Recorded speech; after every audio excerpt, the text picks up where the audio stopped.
Good morning to all my online dear students. In the previous classes, we have completed up to how to calculate pH of strong acid and mixture of strong acids. In today's class, we are going to discuss how to calculate pH for a weak acidic solution. तो just अगर मैं 2 minute में आपको बताऊं कि क्या हमने पढ़ा था। स्ट्रॉन्ग एसिड का जो पीएच डिटर्मिनेशन का तरीका था, पहला हमने सबसे पहले किसके लिए देखा था बेटा? स्ट्रॉन्ग एसिड्स का देखा था। और स्ट्रॉन्ग एसिड्स का पीएच निकालना सबसे सिंपल होता है, क्योंकि इसमें तीन ही चीजें मैंने बताई थी। तीन चीजों को आप ध्यान रखिए।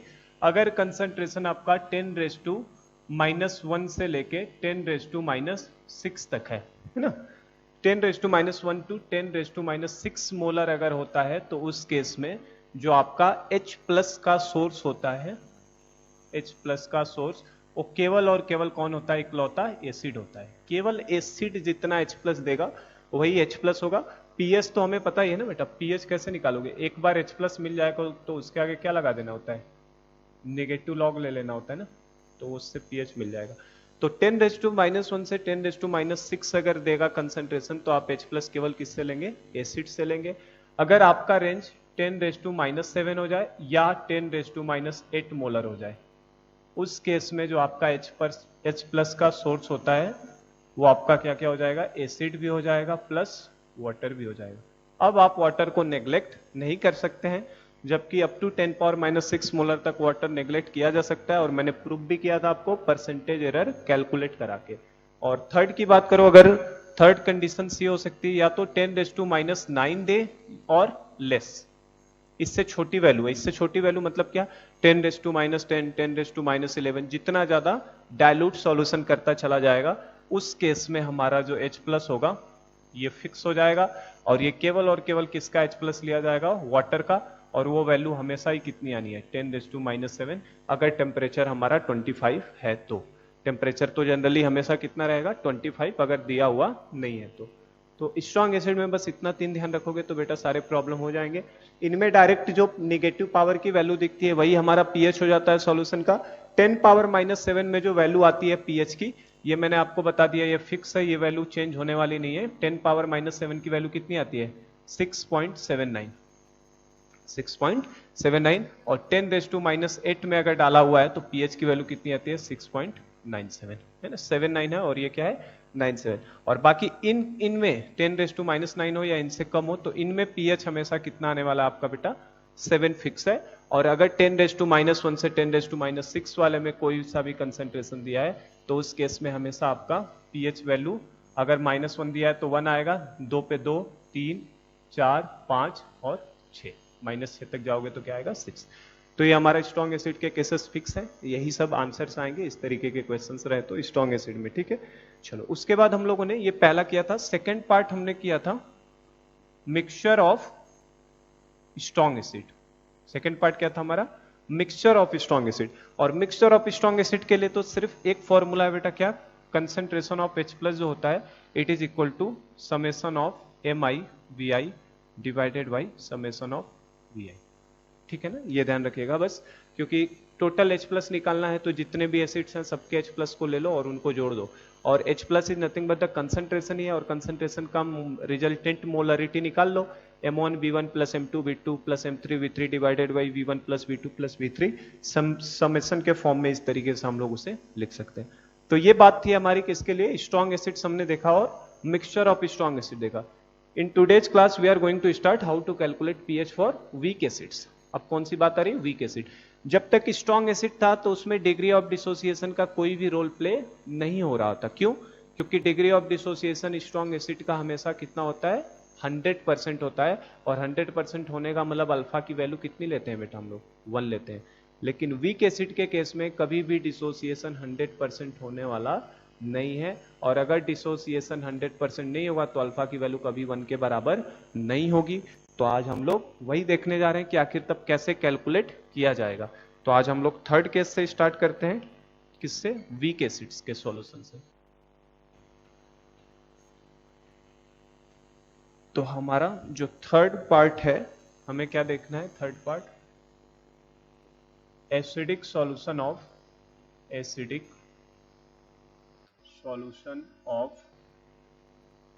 Weak acid. किसका एसिडिक सॉल्यूशन देखना है हमको, वीक एसिड का देखना है, तो वीक एसिड का एसिडिक सॉल्यूशन में देखेंगे हम लोग, ठीक है।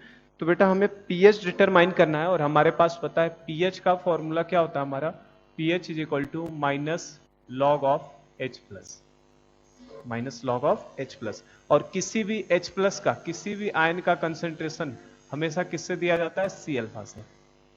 वीक इलेक्ट्रोलाइट है या कोई भी इलेक्ट्रोलाइट है, किसी भी आयन का कंसेंट्रेशन आयनिक इक्विलिब्रियम चैप्टर में किससे दिया जाता है, C इंटू अल्फा से। C मतलब तो कंसेंट्रेशन है, अल्फा क्या है, डिग्री ऑफ डिसोसिएशन।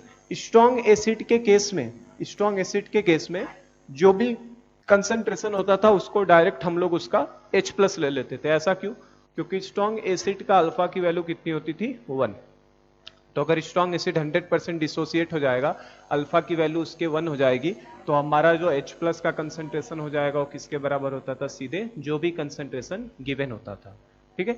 लेकिन चूंकि वीक इलेक्ट्रोलाइट है उसका अल्फा कभी भी 1 के बराबर नहीं हो सकता, इसका मतलब अल्फा की वैल्यू लेस देन 1 होगी, और कितनी वैल्यू होगी वो चीज हमें पता है भी नहीं। तो हमें अगर अल्फा एक बार मिल जाए, अगर अल्फा कैलकुलेट कर लिया तो जस्ट C से मल्टीप्लाई करते ही क्या मिल जाएगा हमें, H प्लस आयन का कंसेंट्रेशन।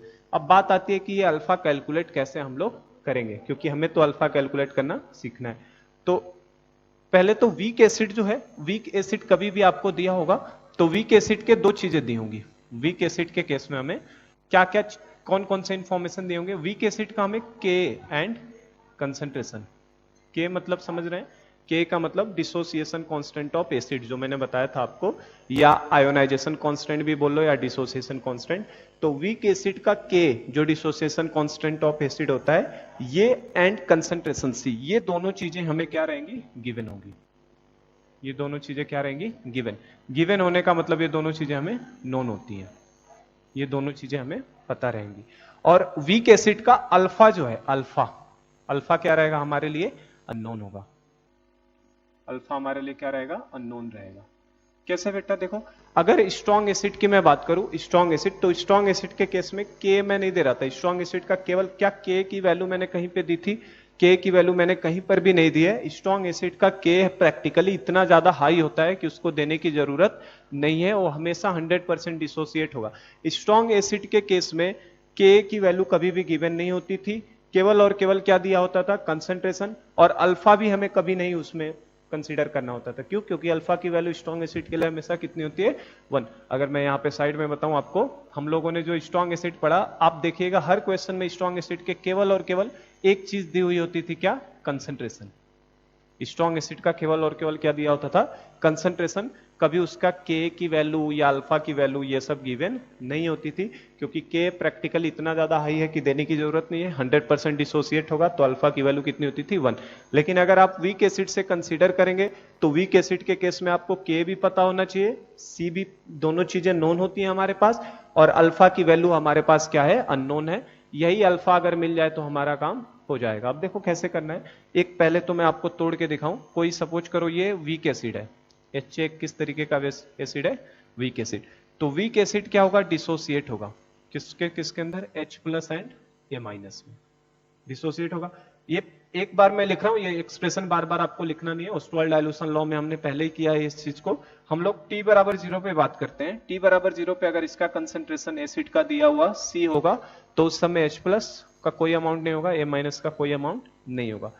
कुछ समय के बाद इसमें क्या अचीव हो जाएगा, इक्विलिब्रियम। तो T is equal to T equilibrium पे HA का कंसंट्रेशन कितना हो जाएगा अल्फा के फॉर्म में, C माइनस C अल्फा, बताया मैंने आपको। H प्लस का कितना, C अल्फा, A माइनस का कितना, C अल्फा। ठीक है क्या, समझे इस बात को।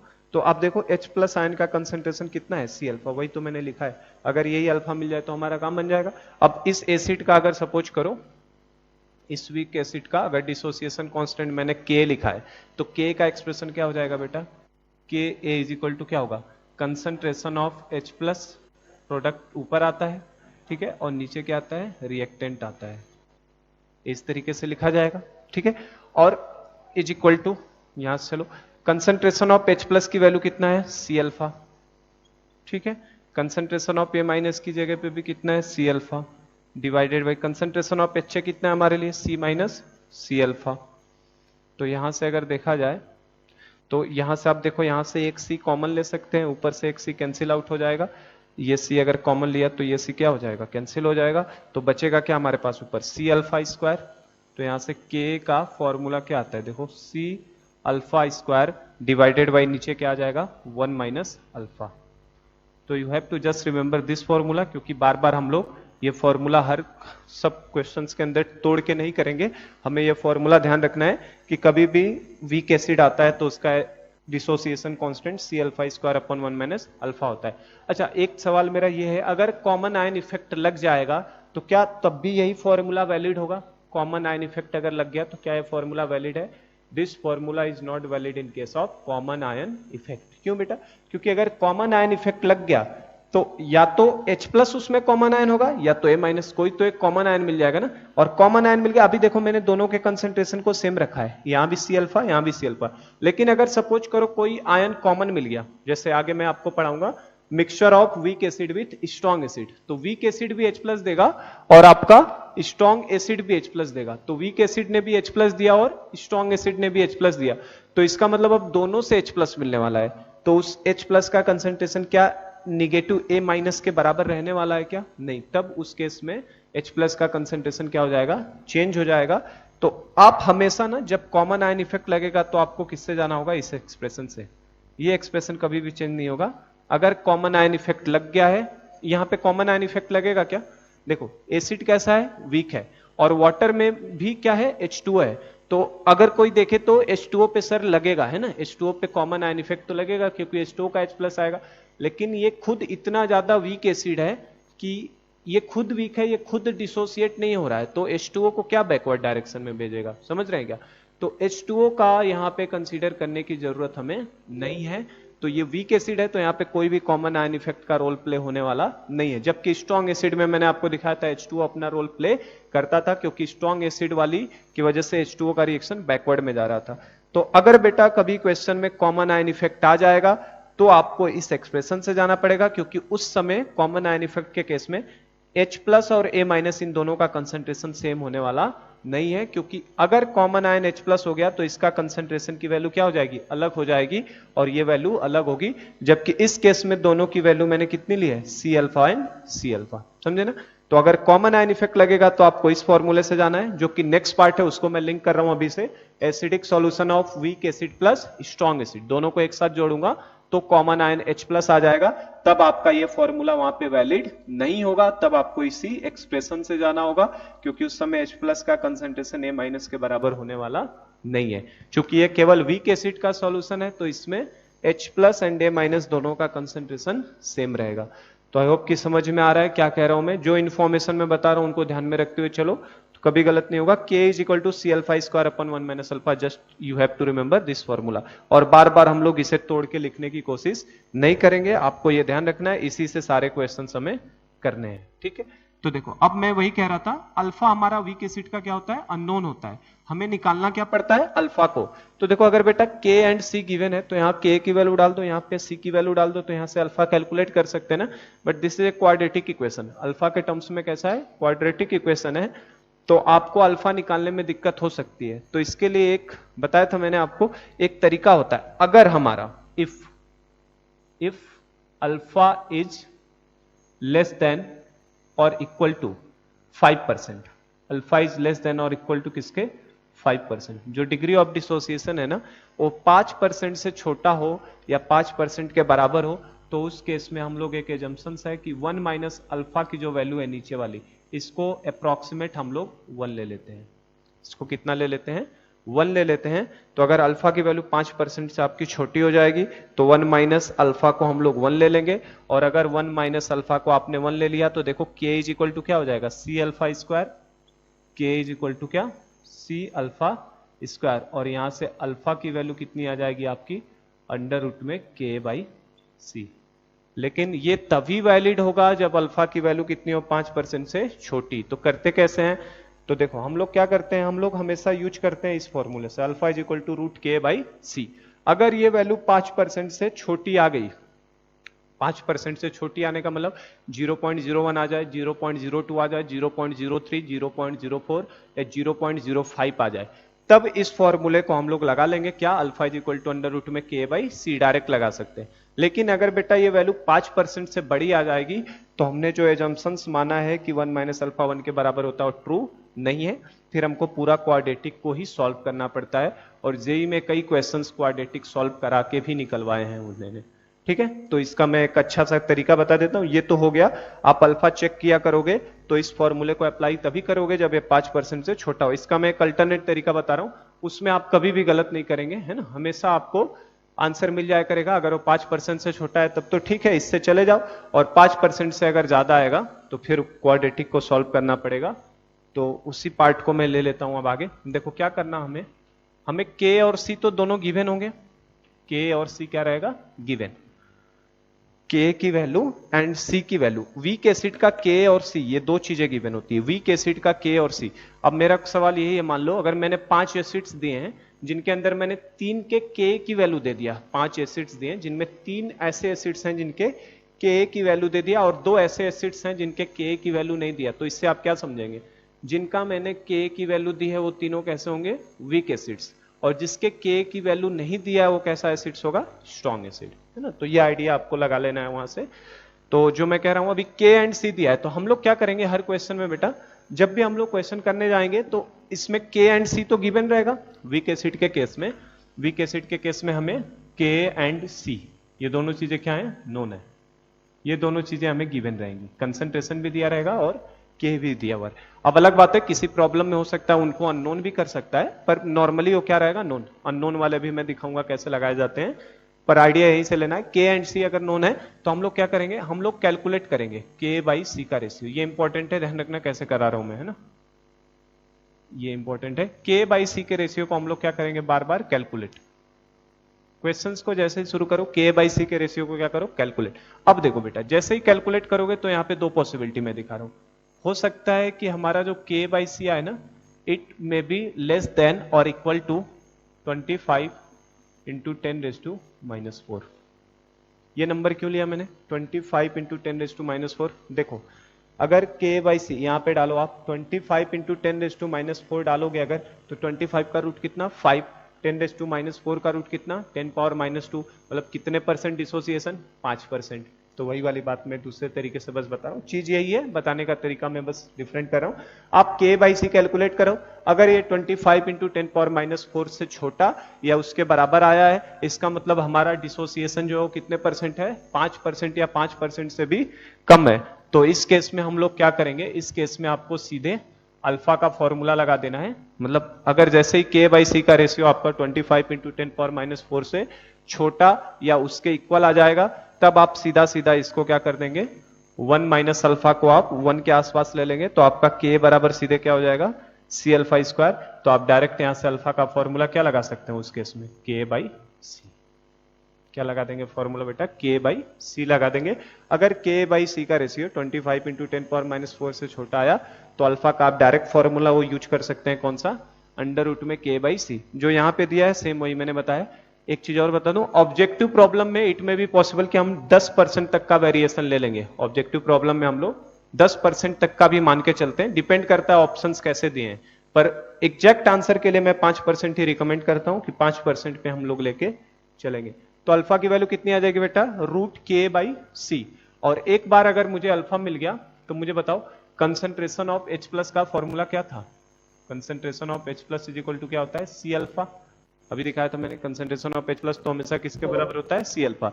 स्ट्रॉन्ग इलेक्ट्रोलाइट के केस में अल्फा 1 हो जाता है, तो कंसंट्रेशन ऑफ H सी के बराबर हो जाता था, सी अल्फा। तो यहाँ पे सी इंटू अल्फा की जगह पे वैल्यू रख दो कितना, के बाई सी। तो ये कितना आ जाएगा, ये सी को अगर अंदर लेकर जाएंगे आप तो क्या हो जाएगा बताओ, यहां से concentration of H plus is equal to under root में K इंटू सी। क्या हो जाएगा, ये फॉर्मूला हो जाता है कंसंट्रेशन ऑफ H प्लस निकालने का फॉर्मूला क्या आ जाएगा, अंडर रूट में K इंटू सी। लेकिन ये फॉर्मूला केवल और केवल तब वैलिड है जब डिग्री ऑफ डिसोसिएशन 5% से कम हो, मतलब K बाई सी का रेशियो 25 इंटू 10⁻⁴ से छोटा हो या उसके इक्वल हो। और एक बार आपको H प्लस मिल गया तो बताओ बेटा OH माइनस कैसे निकालोगे, H प्लस मिल गया तो OH माइनस कैसे निकालोगे। तो OH माइनस निकालने का तरीका क्या होता है हमारे पास, KW upon 10⁻⁻, KW upon concentration of H plus. ठीक है, और नॉर्मली टेम्परेचर नहीं गिवन होता, तो KW की जगह पे कितना लेना है, 10⁻⁻14 25 मानना है, डिवाइडेड बाय अंडर रूट में K इंटू सी। तो ये तब होगा जब K/C की वैल्यू क्या हो, 25 इंटू 10⁻⁻4 से छोटा हो। और सेकेंड पॉसिबिलिटी हो सकती थी कि K/C की वैल्यू जो आए ये 25 इंटू 10⁻⁻4 से बड़ी आ जाए। K/C 25 इंटू 10⁻⁻4 से बड़ी आने का मतलब अब अल्फा आपका 5% से छोटा होने वाला नहीं है, मतलब अल्फा की वैल्यू 5% से बड़ी आ गई। तो अब हमारी मजबूरी है, अब इस केस में हम कुछ नहीं कर सकते, अब हमारी मजबूरी है ये अल्फा कैलकुलेट करने के लिए हमें इक्वेशन से ही जाना पड़ेगा, क्वाड्रेटिक इक्वेशन ही सॉल्व करना पड़ेगा।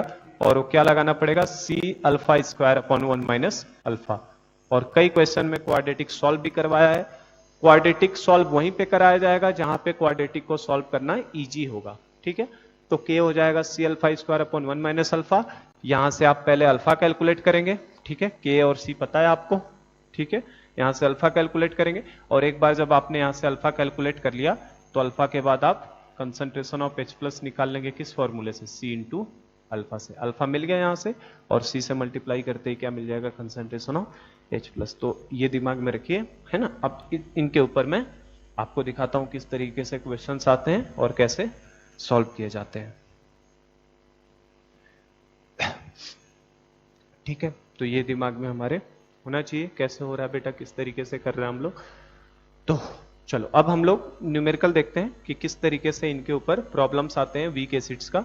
तो जैसे फर्स्ट न्यूमेरिकल अगर मैं शुरू करूं आपका, तो वीक एसिड्स लेना है। वीक एसिड्स लेना है मतलब कौन कौन से एसिड्स को हमको छोड़ना है।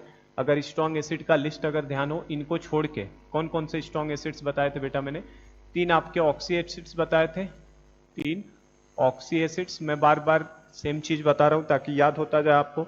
ऑक्सी एसिड्स बताए थे और हाइड्रा एसिड्स बताए थे, हाइड्रा एसिड्स। तो 3 ऑक्सी एसिड्स होते थे कौन कौन से, HClO4, HNO3 और H2SO4। ये 3 ऑक्सी एसिड्स हैं स्ट्रॉन्ग की कैटेगरी में। और हाइड्रा एसिड्स में कौन कौन से लेते हैं, HCl, HBr और HI, ठीक है। इन 6 एसिड्स को छोड़ के, इन 6 एसिड्स को छोड़ के जो भी एसिड्स आएंगे वो सब कैसे होते हैं, वीक एसिड। जो जेई में सबसे ज्यादा सवाल आया वो एसिटिक एसिड के ऊपर आया। एसिटिक एसिड, एक एसिटिक एसिड इस लिस्ट में है क्या, नहीं है। तो किस तरीके का एसिड होगा, वीक एसिड होगा। Even all organic acids are weak acids. जितने भी ऑर्गेनिक एसिड्स आपको दिखते हैं ना, सब कैसे होते हैं, वीक एसिड्स होते हैं। तो वही मैं फर्स्ट न्यूमेरिकल आपका दिखा रहा हूं किस तरीके से। एसिटिक एसिड का सॉल्यूशन दिया आपको, CH3COH दिया है ना, एसिटिक एसिड। और अगर ये वीक एसिड है तो इसका और क्या हमें गिवन होना चाहिए, इसका K की वैल्यू भी गिवन होना चाहिए। तो CH3COH और इसके K की वैल्यू सपोज करिए आपको गिवन है। इसकी K की जो एग्जैक्ट वैल्यू होती है वो 2 इंटू 10⁻⁻5 होती है, 2 इंटू 10⁻⁻5। पर मैं सिंप्लिसिटी के लिए इसको K की वैल्यू अप्रोक्सीमेट में 10⁻⁵ ले लेता हूं। और हमारा क्वेश्चन ये है, calculate concentration of H plus, मतलब कंसंट्रेशन ऑफ H प्लस मतलब concentration of H plus comma concentration of OH minus and pH4। अब मैं इसमें 2 दे देता हूं, pH4 फर्स्ट दे रहा है 0.1 मोलर CH3COH सॉल्यूशन। पहला दे रहा है 0.1 मोलर CH3COH सॉल्यूशन है, उसके अंदर मुझे निकालना है इन सब वैल्यूज को। और सेकंड जो आपका है वो दे रहा है 0.01 मोलर CH3COH सॉल्यूशन। जो मैं आपको सिंपल तरीके से दे रहा हूं, यही प्रॉब्लम आपको वर्ड के फॉर्म में मिल जाएगा आपको, है ना। बस उसमें ये दिया रहेगा कि acetic acid having concentration 0.1 molar is dissolve in water and its K value is 10⁻⁻5, then find the value of H plus OH minus and pH for pH of the solution। तो जो मैं आपको दे रहा हूँ यही डेटा आपको given रहेंगे। Acetic acid है, उसका K की वैल्यू गिवन रहेगा। K की वैल्यू गिवन होने का मतलब ही हो गया है किस तरीके का एसिड हो गया, वीक एसिड हो गया, ठीक है। पहली बात H प्लस निकालना, OH माइनस निकालना और pH निकालना है, और मुझे 2 अलग अलग कंसंट्रेशन पे। तो फर्स्ट पार्ट से मैं स्टार्ट करता हूँ, देखो कैसे करना आपको। फर्स्ट पार्ट करो तो सबसे पहला काम क्या है बेटा, किसी भी प्रॉब्लम में जाओ आप K/C को हमेशा पहले कैलकुलेट करो, क्योंकि यही हमारा थीम है कैसे लगाना है। तो सबसे पहले मैं K/C को कैलकुलेट करता हूं। K/C फर्स्ट पार्ट का K की वैल्यू कितनी है बेटा, 10⁻⁻5, ठीक है। और सी की वैल्यू कितनी है, कंसंट्रेशन कितना दिया है 0.1, कितना दिया है 0.1। अच्छा अगर ये 0.1 मोलर HCl सॉल्यूशन होता, इनमें से कोई सा भी होता, इन 6 में से कोई सा भी होता, तो क्या उसके K की जरूरत होती, नहीं, और सीधा उसका कंसंट्रेशन ऑफ H+ कितना हो जाता है 0.1, इनमें से कोई भी रहता है, H2SO4 रहेगा तो उसका 2 टाइम्स हो जाता है, ठीक है, बाकी कोई भी रहता है तो कितना हो जाता है 0.1, और pH वैल्यू कितनी हो जाती है 1 हो जाती, ठीक है। लेकिन चूंकि ये वीक एसिड है तो मुझे सबसे पहले K/C निकालना है, 10⁻⁵/0.1 करेंगे तो 0.1 को 1/10 लिखोगे तो 1/10 जब ऊपर जाएगा तो कितना कर लेगा इसको 10⁻⁴, और ये जो है 10⁻⁴, क्या ये 25 इंटू 10⁻⁴ से छोटा ही है, 25 इंटू 10⁻⁴ से ये वैल्यू क्या है हमारी छोटी है, तो अगर ये वैल्यू बेटा छोटी हो गई तो हमारे पास सीधा क्या है alpha is equal to under root में K/C लगा सकते हैं, क्योंकि इस समय अल्फा क्या हो जाएगा नेग्लिजिबल हो जाएगा।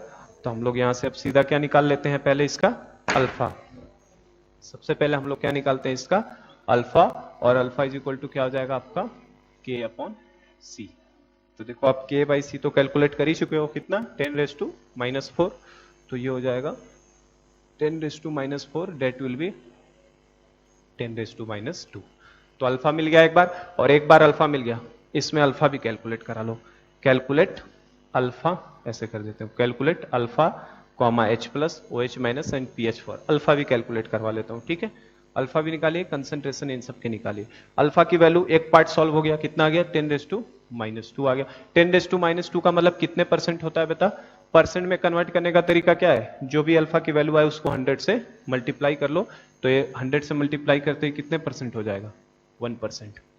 तो देखो 5% से तो डिग्री ऑफ डिसोसिएशन कम है ना, 5 से कम होगा, तो सीधे अल्फा इज इक्वल सीधे H+ का कंसंट्रेशन C अल्फा, और मतलब ये फॉर्मूला भी आप लगा सकते हैं, H+ is equal to under root में K इंटू C, लेकिन मैं उस फॉर्मूले को यूज नहीं करता हूं जनरली ना, क्योंकि मुझे देखो जब मैंने अल्फा एक बार कैलकुलेट कर लिया है तो मुझे तो चाहिए क्या कंसंट्रेशन ऑफ H+, ये किसके इक्वल होगा C अल्फा के, तो ये लगा देना ज्यादा इजी है ना, क्योंकि अगर मैंने अल्फा कैलकुलेट किया है और मुझे कंसंट्रेशन दिख रहा है तो मैं क्या लगा दूं C इंटू अल्फा।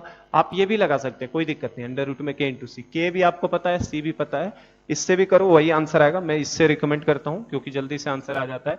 C की जगह पे कितना रखना है आपको 0.1, कंसंट्रेशन कितना दिया है 0.1 दिया है, और अल्फा की वैल्यू हमने कैलकुलेट कर ली है 10⁻², तो 0.1 इंटू 10⁻² कितना हो जाएगा बेटा, ये 1/10 लिखोगे ना तो ये 10⁻³ हो जाएगा, और 10⁻³ होने का मतलब pH कितना हो जाएगा, pH कितना लिखोगे, तो जो 10 के नेगेटिव पावर में दिखता है वही वैल्यू क्या होती है pH, तो pH वैल्यू कितनी हो जाएगी 3 हो जाएगी, ठीक है।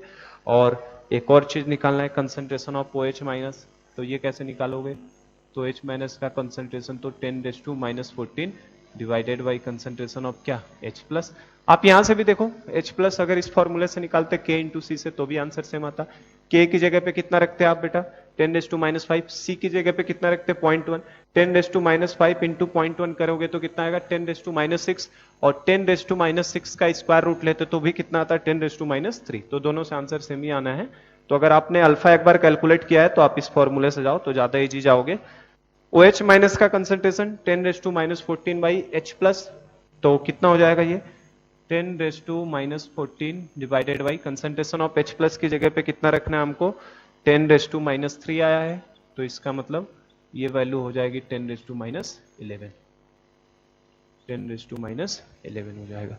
तो देखो आसानी से हमने तीनों पार्ट को सॉल्व कर लिया, इसके जो भी पूछा है। तो सेकंड वाला करते हैं, फर्स्ट कर लिया ना, सेकंड आप खुद से एक बार मतलब जैसे आप ये वीडियो देख रहे हो उस समय आप सेकंड वाला पार्ट खुद से ट्राई करिएगा तुरंत, मैं तो लगा ही रहा हूं यहाँ पे, आप सेकंड वाला पहले खुद से लगाइए फिर उसके बाद वीडियो आगे करके देखिएगा कि सही सॉल्व किया आपने कि नहीं किया है। तो देखो सेकंड वाला पार्ट कैसे करेंगे, now coming to the second part. तो इसका सेकंड पार्ट क्या है बेटा 0.01, तो फिर से हम लोग क्या कैलकुलेट कर लें K/C को कैलकुलेट करो, पहला स्टेप यही जाना है K/C। K की वैल्यू कितनी 10⁻⁵, C की वैल्यू कितनी 0.01, 0.01, और 0.01 मतलब कितना होता है 1/100 ना, तो 1/100 जब ऊपर जाएगा तो कितना हो जाएगा 10⁻3, और मैंने कंपेयर करने के लिए आपको ये नंबर दिया है तो आप इसको इस नंबर में 10⁻⁴ में कन्वर्ट करने की कोशिश करो हमेशा, है ना, तभी आपको आंसर मिलेगा।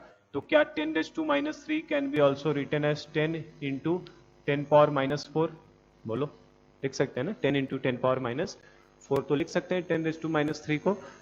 तो ये आपका यहां से आप देख सकते हैं कि 25 इंटू 10⁻⁴, इसके आगे 25 है, इसके आगे 10 है, इसका मतलब ये अभी भी नंबर 25 इंटू 10⁻⁴ से तो छोटा ही है।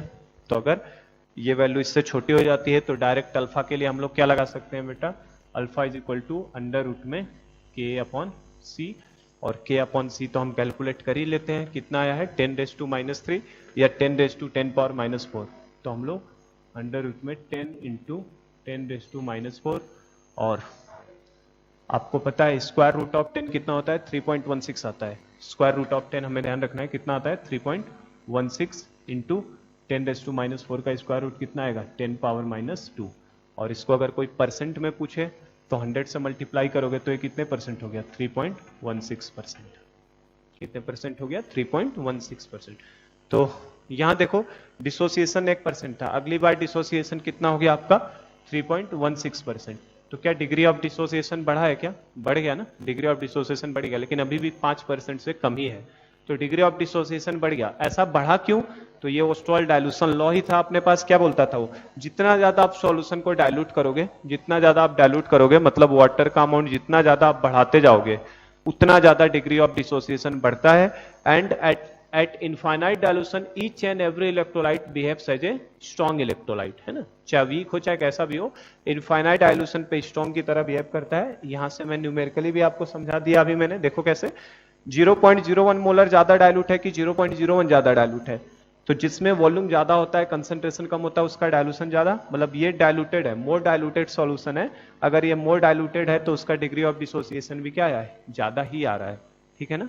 तो ये भी आइडिया यहां से आप ले सकते हैं, न्यूमेरिकली भी उसका स्टेटमेंट प्रूफ होता है। अगली चीज H+ निकालना है, H+ के लिए क्या लगा दिया जाए, H+ is equal to C into alpha.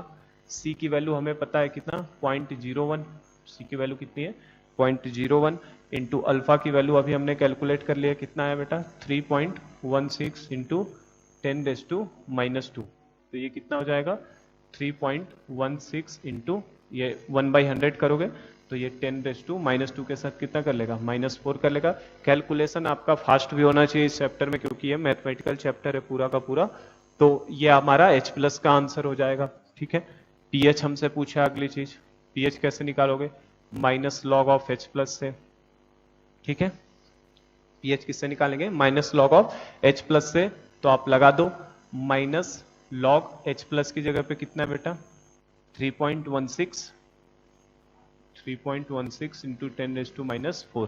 तो इसको सॉल्व करने का तरीका भी मैंने बताया है, जो 10 के नेगेटिव पावर में होता है वो नंबर डायरेक्ट बाहर ले लेते हैं, कितना हो जाएगा 4, माइनस जो आगे का डिजिट होता है उस पर लॉग लगा देते हैं, log 3.16।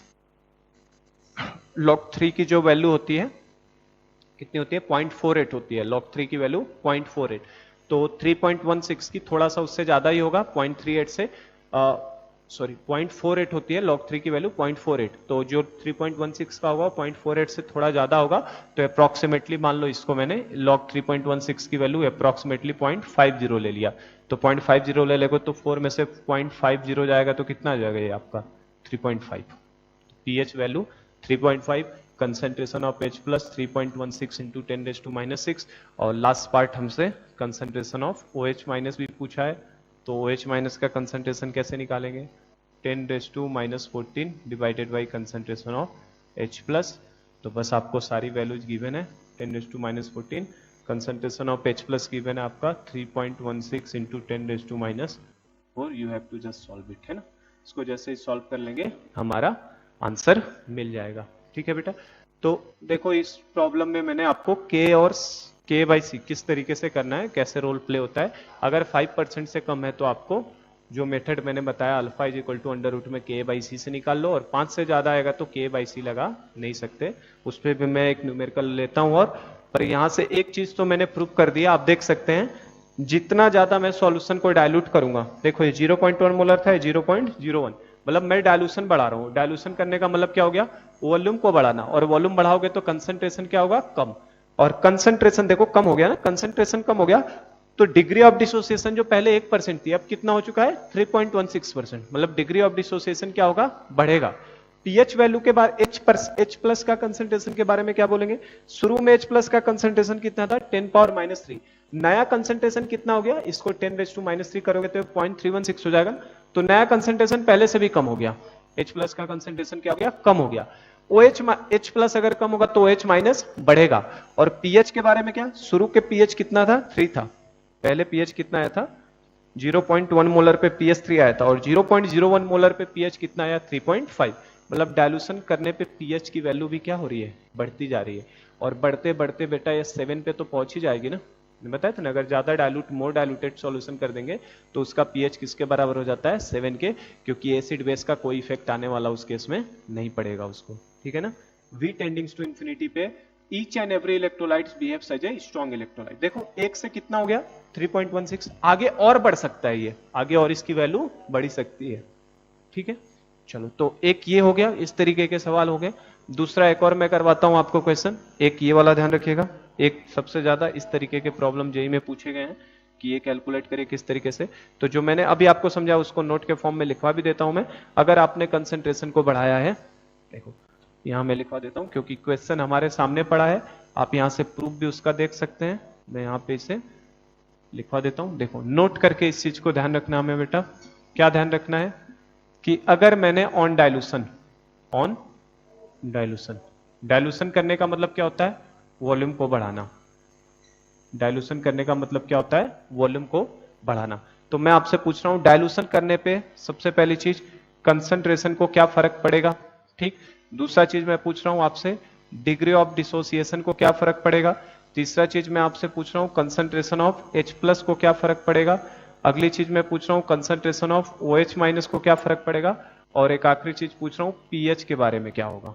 तो बताओ क्या होगा। डाइल्यूशन करोगे, डाइल्यूशन करने का मतलब आप देखो ये डाइल्यूट ही तो किया है मैंने, ये 100 टाइम्स बढ़ा दिया है ना, 100 ना, हाँ 100 टाइम्स इसको डाइल्यूट किया है, 10 टाइम्स किया है क्या, हाँ 10 टाइम्स किया है इसको। तो ये हमने इसको, इसमें आप 10 से मल्टीप्लाई करोगे, हाँ तो ये देखो 10 टाइम्स डाइल्यूशन अगर मैंने बढ़ाया तो 10 टाइम्स डाइल्यूशन बढ़ाने से आप चेक कर सकते हैं कि आपका अल्फा की वैल्यू पहले 1% थी, बाद में कितना 3.16। डाइल्यूशन करने का मतलब वॉल्यूम बढ़ाना, वॉल्यूम बढ़ाने का मतलब कंसंट्रेशन का कम होना, क्योंकि वॉल्यूम और कंसंट्रेशन तो एक दूसरे के इनवर्सली प्रोपोर्शनल होते हैं। तो आप डाइल्यूशन बढ़ाओगे तो कंसंट्रेशन कम होगा। अल्फा की वैल्यू पे क्या फर्क आएगा, पहले 1% था, बाद में कितना हो चुका है 3.16%, मतलब अल्फा की वैल्यू बढ़ती है। डाइल्यूशन करने पे डिग्री ऑफ डिसोसिएशन क्या होता है, बढ़ता है। इसीलिए each and every electrolyte behaves as a strong electrolyte at infinite dilution. तो अल्फा बढ़ेगा। H प्लस देख सकते हैं आप, H प्लस क्या हुआ है, कम हो चुका है। H प्लस पहले कितना था 10⁻³ बाद का 0.316 इंटू 10⁻³, तो H प्लस क्या हो गया, कम हो गया। और H प्लस अगर कम होगा बेटा OH माइनस तो बढ़ना ही है, क्योंकि एक दूसरे के उल्टा है, एक चीज घटती है तो दूसरी क्या होगी, बढ़ेगी। और पीएच क्या होगा, अगर H प्लस कम हुआ है, पहले देखो पीएच 3 था, बाद में पीएच 3.5 हो गया है, तो पीएच वैल्यू भी क्या होगी, बढ़ेगी, पीएच वैल्यू भी बढ़ेगी। तो ये आपको इंपॉर्टेंट है, ऑब्जेक्टिव क्वेश्चंस में हमसे पूछा जा सकता है, तो ध्यान रखिएगा। डाइल्यूशन करने पे कंसंट्रेशन कम होता है, अल्फा बढ़ता है, H प्लस कम होता है, OH माइनस बढ़ता है, और पीएच वैल्यू भी क्या होती है, बढ़ती चली जाती है। तो ये दोनों चीजों को ये ध्यान रखिएगा। तो मैं यहाँ पे बस यही जो स्टॉल डाइल्यूशन लॉ यहाँ से मैथमेटिकली भी मैंने प्रूव करा दिया, न्यूमेरिकल करा के आपको, तो हम लोग यही बोलेंगे eight infinite dilution, eight infinite dilution, at infinite dilution each and every electrolyte each and every electrolytes behave as a strong electrolyte, as a strong electrolyte। आप चेक करना, डाइल्यूशन जब मैंने आपको पढ़ाया था ओस्टवाल डाइल्यूशन लॉ, वहां पे भी मैंने आपको ये बात बताई थी। तो ये क्वेश्चन से हम लोगों ने इस चीज को प्रूव किया है। एक और क्वेश्चन मैं लेता हूं आपका, जिसमें K/C की जो वैल्यू है ये मैं आपको इस वैल्यू से बड़ी करता हूं, फिर आपको क्वाड्रेटिक से सॉल्व करना पड़ेगा। तो हम लोग एक और प्रॉब्लम लेते हैं इसके ऊपर। तो जो एक सबसे पहला एसिड इंपॉर्टेंट है वो कौन सा है, एसिटिक एसिड। तो ज्यादातर क्वेश्चंस किससे मिलेंगे हमको, एसिटिक एसिड का मिलेगा। वीक एसिड है तो हमें K की वैल्यू भी गिवन होगी, ठीक है बेटा। देखो जो नेक्स्ट प्रॉब्लम है आपका, देखो एक और प्रॉब्लम ले रहा हूं। इस बार मैं आपको एसिटिक एसिड ना देके 0.01 मोलर CH Cl2COH ना डाइक्लोरोएसिटिक एसिड दे देता हूं मैं इस बार। कौन सा एसिड है? डाइक्लोरोएसिटिक एसिड। तो हर ऑर्गेनिक एसिड कैसा है? वीक एसिड है। तो डाइक्लोरोएसिटिक एसिड भी कैसा होगा? वीक होगा। लेकिन अगर मेरा सवाल ऑर्गेनिक पॉइंट ऑफ व्यू से पूछूं कि डाइक्लोरोएसिटिक एसिड ज्यादा वीक होगा कि एसिटिक एसिड ज्यादा वीक होगा, तो हमें पता है अगर क्लोरीन लगा दिया है तो क्लोरीन कौन सा इफेक्ट लगाता है बेटा? Minus I effect. और माइनस आई इफेक्ट वाले क्या करेंगे? आपकी एसिडिक कैरेक्टर को बढ़ाते हैं। माइनस आई वाले क्या करते हैं? एसिड निगेटिव जो भी है, minus M, minus H, minus I, ये सब क्या करते हैं? एसिडिक स्ट्रेंथ को बढ़ाते हैं। तो हमारा जो डाइक्लोरो एसिटिक एसिड है, इसका एसिडिक स्ट्रेंथ पिछले वाले एसिटिक एसिड से क्या होगा? ज्यादा। और विथ रिस्पेक्ट टू अगर फिजिकल केमिस्ट्री आयनिक इक्विलिब्रियम के रिस्पेक्ट में बात करें तो हम लोग किससे डिसाइड करेंगे? उसके के की वैल्यू से। अगर के की वैल्यू ज्यादा है मतलब वो ज्यादा अच्छा एसिड है, के की वैल्यू कम है तो कम एसिड से। तो 0.01 मोलर CHCl2KOH और इसके के की वैल्यू आपको उससे तो ज्यादा ही आएगी एसिटिक एसिड से। तो ये वैल्यू 1.25 इंटू 10⁻² है आपका। के की वैल्यू 1.25 इंटू 10⁻²। एसिटिक एसिड का 10⁻² था। तो 0.01 मोलर डाइक्लोरो एसिटिक एसिड दिया है जिसके के की वैल्यू 1.25 इंटू 10⁻² दिया है। और हमसे बोल रहा है कैलकुलेट, क्वेश्चन सेम वही है, calculate alpha comma concentration of H plus, concentration of OH minus and pH। ये हमें कैलकुलेट करना है। चारों चीजें कर सकते हैं क्या बेटा? क्या करना है? सबसे पहले हमको K दिया है और C दिया है, तो first step we will calculate K upon C। सबसे पहले हमको K अपॉन C की वैल्यू निकालनी है। और आप K बाई C यहां से कैलकुलेट करिए तो 1.25 इंटू 10⁻² डिवाइडेड बाई C की जगह पे कितना रखोगे आप? 0.01 रखोगे। ठीक है, तो जैसे ही आप ये कैलकुलेट करते हैं 0.01 नथिंग बट तो 1/100, और 1/100 का 100 जब ऊपर जाएगा तो ये कैंसिल हो जाएंगे ना, ये दोनों चीजें, तो ये दोनों तो सेम ही है ना। तो ये वैल्यू कितनी आ जाएगी आपकी? 1.25। और 1.25 तो हमारा 25 इंटू 10⁻⁻4 से बहुत बड़ा है। क्यों? 25 इंटू 10⁻⁻4 से तो ये वैल्यू क्या है? बहुत ज्यादा बड़ी है। तो ये वैल्यू अगर बहुत ज्यादा बड़ी है तो इसका मतलब हम लोगों को अब क्वाड्रेटिक से ही जाना पड़ेगा। अब हम लोग अल्फा को 5% से कम है नहीं, अल्फा की वैल्यू 5% से क्या हो गई? ज्यादा। तो हम लोग अब पता नहीं कितना है अल्फा, वो अल्फा में अब क्या करना पड़ेगा? क्वाड्रेटिक इक्वेशन से कैलकुलेट करना पड़ेगा, है ना। तो कैन आई राइट 1.25 एज 5/4 भी से लिख सकता हूं मैं ना 1.25 को। तो अब हमको जाना ही पड़ेगा। अब हमारी मजबूरी है कि हमें लगाना पड़ेगा क्या? K = C⁴ minus alpha. इस क्वाड्रेटिक से ही सॉल्व करना पड़ेगा। तो K की जगह पे कितना डालना है बेटा हमको? K by C, K = C⁴ minus alpha ना। तो आप इसको इस फॉर्म में भी लिख सकते हो क्या? K अपॉन इस C को इधर भेज दो तो क्या हो जाएगा? K upon C = α² minus alpha. तो देखो ना, K अपॉन C तो हम लोग कैलकुलेट करते ही है ना, इसीलिए C को मैंने इधर भेज दिया। तो K बाई C की जगह पे कितना रखना है? कितनी वैल्यू आई है हमारे पास? 5/4 है इसकी वैल्यू, = α² माइनस अल्फा। और इस क्वाड्रेटिक को सॉल्व करो तो कितना आएगा? 5 माइनस 5 अल्फा = 4 α²। तो ये इक्वेशन बन गया 4 α² प्लस 5 अल्फा माइनस 5 = क्या हो गया? 0। तो अल्फा निकाल लो। रूट निकालने का फॉर्मूला क्या होता है बेटा? माइनस बी मतलब कितना? -5 प्लस माइनस अंडर रूट में, माइनस तो आप लिया ही मत करो क्योंकि निगेटिव आंसर नहीं हो सकता ना कभी। तो -5 प्लस माइनस अंडर रूट में b² मतलब 5 का स्क्वायर माइनस 4 इंटू ए मतलब कितना? 4 इंटू सी मतलब कितना? -5।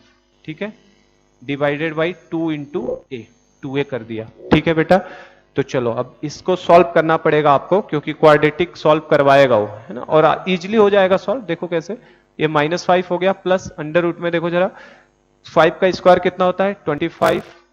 ये देखो ये माइनस माइनस मिलके कितना हो जाएगा? प्लस 4 4 जा 16, 5 जा कितना हो जाएगा? 80। तो प्लस कितना हो गया? 80 डिवाइडेड बाई कितना हो जाएगा आपका? 2 4 जा कितना हो जाएगा? 8 हो जाएगा। और अब देखो 25 प्लस 80 कितना होता है आपका? 105। और 100 का रूट कितना होता है? 10। और 105 का लगभग 10 से थोड़ा सा ज्यादा ही आएगा, वो लगभग 10.2 के आसपास हो जाएगा। ठीक है ना। तो ये -5 ले लिया और इसका जो स्क्वायर रूट आ रहा है वो 10.2 ले लिया अगर हमने, और डिवाइडेड बाई 8 है, तो ये कितना आ जाएगा? 10.2 में से 5 जाएगा तो कितना आएगा आपका बेटा? 5.2 आ जाएगा। 5.2 डिवाइडेड बाई 8, और 5.2 को 8 से डिवाइड करो तो कितनी बार में जाएगा? तो 6 टाइम में 48 होता है, और फिर 4 का 40 बचेगा, मतलब 5 टाइम्स में चला जाएगा, मतलब ये 0.65 टाइम्स में जाएगा। कितना? 0.65 टाइम्स में जाएगा। 0.65 इंटू 8 करोगे तो 5.2 आएगा ना, तो 0.65 टाइम्स में जा रहा है। तो देखो हमारी अल्फा की वैल्यू निकल चुकी है। अल्फा की वैल्यू कितनी आ रही है बेटा? 0.65। और परसेंट में कोई पूछेगा तो इसी को क्या करना होता है? जस्ट 100 से मल्टीप्लाई। तो इस वैल्यू को 100 से मल्टीप्लाई करोगे तो कितना आ जाएगा? 65%। तो देखो इसका डिग्री ऑफ डिसोसिएशन कितना ज्यादा आया है, कितना आया? 65%, जो कि एक बड़ी वैल्यू है।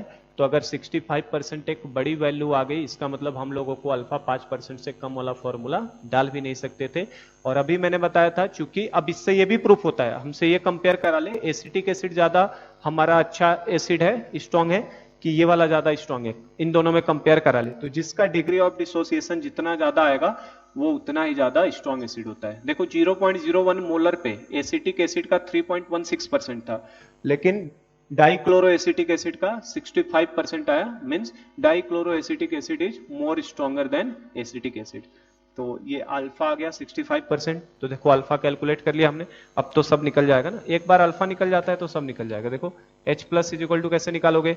H plus is equal to बेटा क्या होगा आपका?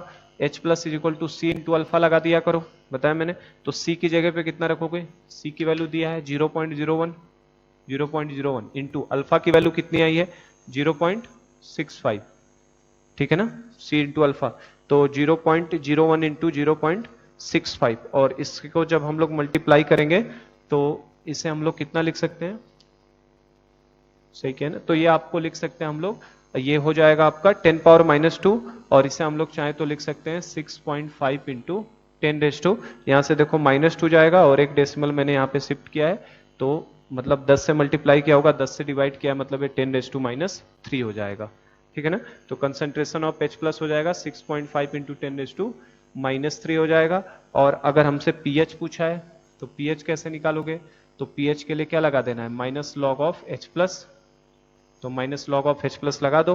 तो जो भी मैंने बताया था तरीका, माइनस लॉग लगाने का तरीका क्या होता है? जो 10 के पावर में जाता है उसको आगे ले लेते हैं, तो 3 माइनस लॉग 6.5 है ना, और लॉग 6.5 निकाल लेंगे, निकल जाएगा ना लॉग 6.5। लॉग 6.5 को हम लोग लिख सकते हैं कि नहीं? कितना लिख सकते हैं? 13/2 लिख सकते हैं ना, ठीक है, 13/2 लिख सकते हैं। तो यहां से ये भी हम लोग कैलकुलेट कर लेना, लॉग इसकी वैल्यू कैलकुलेट करके निकल जाएगा। और OH माइनस का कंसंट्रेशन भी पूछा है, तो OH माइनस कैसे निकालोगे? 10⁻⁻14 divided by concentration of H plus. तो देखो मेरा तो काम कॉन्सेप्ट सिखाना है, न्यूमेरिकल आपको सॉल्व करने आना चाहिए, न्यूमेरिकली हमें प्रैक्टिस करके इनको सॉल्व करना है आसानी से, ठीक है। तो इस तरीके से हमारा ये क्वेश्चन भी इजीली सॉल्व हो गया, ठीक है। तो टाइम हो गया, मैं आपको 2 क्वेश्चन प्रैक्टिस के लिए दे रहा हूं, आप इनको अटेम्प्ट करिएगा एज ए होमवर्क के फॉर्म में, ठीक है ना। तो इनको आप प्रैक्टिस करके देखिए, सॉल्व आपसे हो रहे हैं। जैसे अब मैं डेटा नहीं, डायरेक्ट आपको वैल्यूज दे रहा हूँ, सब कुछ करो। एक पहला क्वेश्चन कल मैं क्लास में करवाऊंगा, कंसंट्रेशन की वैल्यू मान लो आपको मैंने 10⁻³ दे दिया है, और अल्फा की वैल्यू सपोज करो 0.1 दिया है आपको। तो ये दोनों वैल्यू देखे, और मेरा क्वेश्चन ये है कि K की वैल्यू बताइए इसमें क्या होगा, ठीक है, और pH की वैल्यू बताइए क्या होगा। कंसंट्रेशन दिया है आपको, अल्फा दिया है, K पूछ रहा है और pH पूछ रहा है, ठीक है। और सेकंड क्वेश्चन ये है आपके लिए कि आपको मैंने K की वैल्यू दे दी, K किसी एसिड का K की वैल्यू है 2.5 इंटू 10⁻⁻5, ये आपके K की वैल्यू है। और उसी एसिड का जब हम लोग एसिडिक सॉल्यूशन बना रहे हैं तो उसमें जो H प्लस आयन दे रहा है उसका कंसंट्रेशन है, सपोज करो आप 4 इंटू 10⁻⁻5, ठीक है। कोई एसिड है जिसका K की वैल्यू दिया है और उसका एसिडिक सॉल्यूशन में H प्लस इतना दे रहा है। तो हमारा क्वेश्चन ये है कि हमें क्या क्या अननोन है, हमें पता करना है। कंसंट्रेशन की वैल्यू बताइए कितनी होगी, कितना उसका कंसंट्रेशन लिया गया होगा ताकि इतना दे, और अल्फा मतलब उसका डिग्री ऑफ डिसोसिएशन कितना होगा। तो ये एज ए होमवर्क आप इनको प्रैक्टिस करिए, इन दोनों को लगाने का ट्राई करना। कल की क्लास में मैं इन दोनों को भी सॉल्व करवाऊंगा, ठीक है। तो ठीक है, आसान ही है ये चैप्टर, है ना। K/C निकालना है और फिर उसके हिसाब से अपना फॉर्मूला जो भी लगेगा, क्वाड्रेटिक है तो क्वाड्रेटिक सॉल्व करो, नहीं तो फिर अपना बेसिक अप्रोच से हमें अंडर रूट में k बाई सी अल्फा निकल जाएगा और h plus is equal to C into alpha हो जाता है। तो आज का लेक्चर हम लोग यहीं स्टार्ट करते हैं, है ना। तो यही आज स्टॉप करते हैं, लेक्चर स्टार्ट बोल दिया मैंने।